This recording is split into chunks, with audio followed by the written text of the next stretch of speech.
It starts with a laugh, a notification, a flash of light in the dark.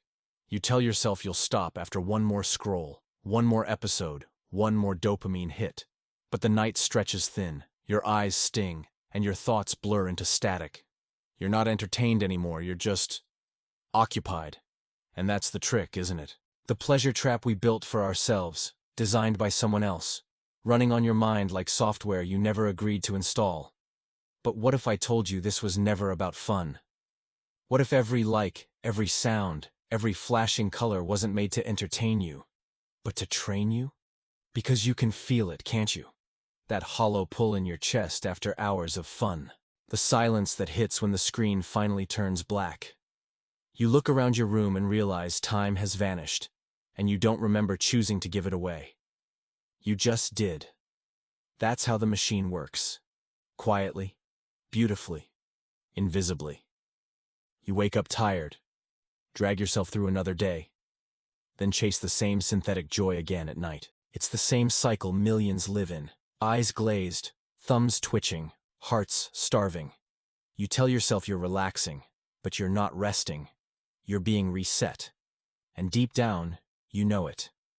You feel the static in your brain when the feed freezes, that twitch of panic when the Wi-Fi drops. It's not boredom, it's withdrawal.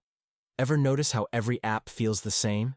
The endless scroll, the flashing rewards, the sound that plays when you win or like or share. That's not random, that's conditioning. B.F. Skinner proved decades ago that rats press levers endlessly if the reward comes unpredictably. Pavlov made dogs drool to the sound of a bell. You think you're smarter than that, but the system doesn't need your consent, it needs your reflex. It plays your brain like an instrument, tuning your attention to whatever keeps you watching. The psychologists of the past worked for science. The architects of today work for profit. Infinite reward loops, instant validation, endless novelty. Your mind, reduced to a slot machine chasing the next hit. You are no longer the user. You are the used. Ever wonder why boredom feels unbearable now? Because your brain forgot how to sit still without a prize. The old joy of silence, of just existing, has been replaced by an anxious itch. You reach for your phone like a smoker reaches for a cigarette. Automatic, desperate, seeking relief from the emptiness that the addiction itself created. The irony is cruel. The more you chase pleasure, the less you feel it. The more you consume, the hungrier you become. The cycle feeds itself, and it's not accidental, it's engineered. Somewhere, in the glow of corporate offices and psychology labs, people studied your impulses, your hesitation, your attention span. They mapped the human psyche like territory and planted flags in your pleasure centers. They called it engagement. They called it growth. But what it really meant was obedience dressed as entertainment. You're not addicted to fun, you're addicted to control disguised as choice. But this isn't new. Rome had the same trick, bred in circuses. Keep the crowd fed and distracted, and they won't notice the empire rotting from within. When the masses grew restless, the rulers gave them games. Gladiators, spectacle, the illusion of freedom through entertainment. Sound familiar? We traded arenas for screens, but the show never stopped. Every century finds its new circus. In the 20th, it was radio, cinema, television, the hypnotic glow of control disguised as culture. Edward Bernays, the father of modern propaganda, once said that people must be guided by invisible hands because they cannot be trusted to think for themselves. Those invisible hands still guide us. Only now they wear friendly logos, filtered through colors and sounds that feel personal but are profoundly impersonal. The algorithm is the emperor's new mask, and it knows you better than your own friends do. It studies your pauses, your cravings, your fears. It feeds you what keeps you docile, outraged, addicted. It doesn't want your happiness. It wants your attention. Because attention is currency, and you are the product. The more you consume, the less you exist. The modern circus no longer needs blood or dust, only pixels. The audience cheers alone, each person in their private coliseum, their screen reflecting the same silent surrender. The old emperors use swords, the new ones use serotonin, and the crowd loves it. That's the genius of the system. It made slavery feel like pleasure. But let's bring it back to you. How many nights have you lost chasing fun that left you empty? How many mornings started with exhaustion and ended with guilt because you promised yourself you'd do something meaningful, but instead you opened the same app again?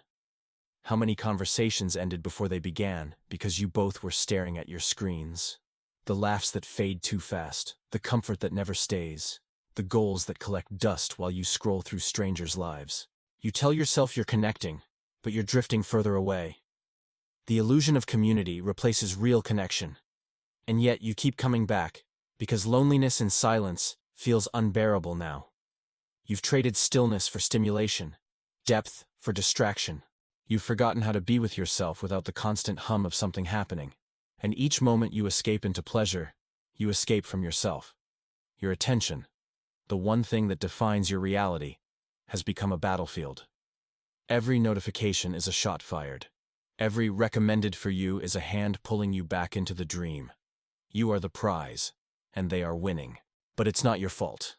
You were born into this experiment, raised in it, shaped by it. Your memories are threaded through it. It's the air you breathe. But knowing that doesn't mean you powerless. It means you can finally see the bars of the cage. The real cost of fun isn't money, it's presence. It's the seconds of your life silently traded for pixels and noise. The time you could have spent creating, learning, loving, breathing. Fun was never free. It cost you your freedom. But here's the secret they can't hide. Awareness breaks the spell.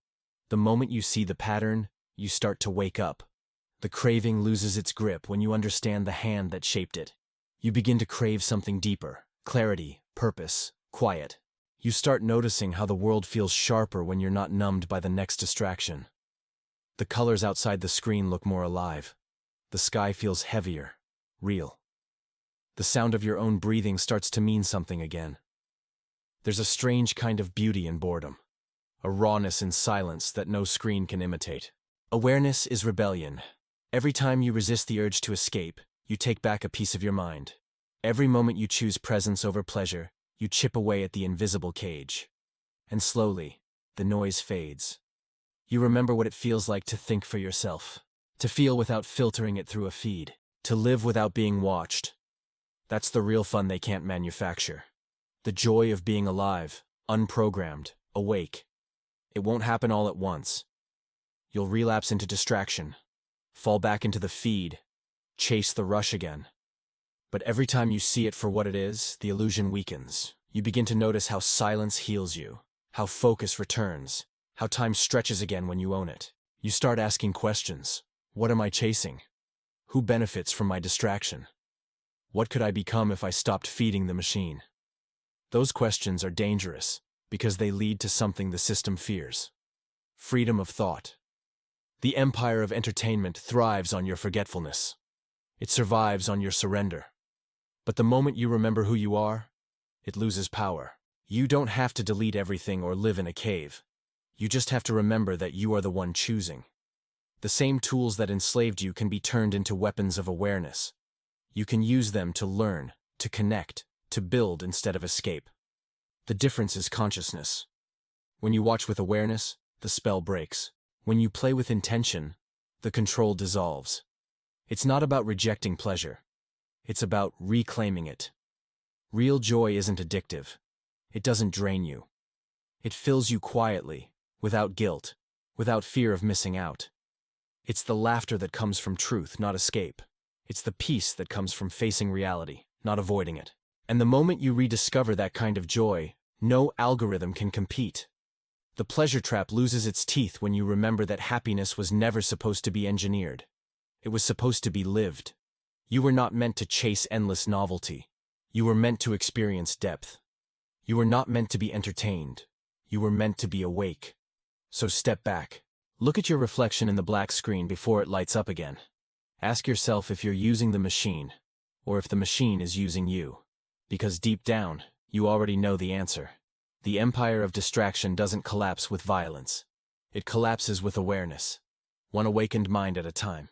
And maybe that starts with you, right here, right now, realizing that fun was never the enemy, it was the weapon, and the only way to win is to stop playing by their rules. So next time the glow pulls you in, pause. Let the silence breathe. Remember who benefits when you forget yourself. Remember that you are not a consumer of life. You are the creator of it. And maybe, just maybe, let the silence win tonight.